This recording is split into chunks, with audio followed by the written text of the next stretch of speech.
ப்ரெக்னன்சியில் especially peak வெயிலில் around noon time வெளியில் போகிறத தவிர்க்கிறதுங்கிறது நல்லது.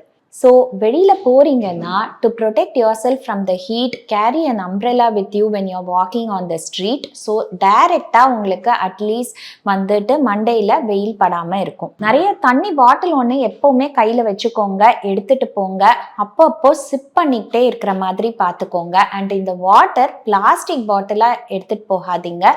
இன் a glass or which is impractical நினச்சிங்கன்னா ஸ்டீல் பாட்டிலில் எடுத்துகிட்டு போங்க. பிகாஸ் பிளாஸ்டிக் பாட்டில்ஸில் ஹீட்டில் நீங்கள் தண்ணி எடுத்துகிட்டு போயிட்டு குடிக்கிறது நல்லதே கிடையாது. அதை தாண்டி natural drinks like coconut water, மோர் இந்த மாதிரி அதிகம் எடுத்துக்கணுங்கிறது முக்கியம். பிகாஸ் நம்மளுக்கு ஸ்வெட்டில் வாட்டர் மட்டும் இல்லைங்க, சால்ட்டும் தான் லாஸ் ஆகுது. So replacement of salt and electrolytes as well as fluid is important.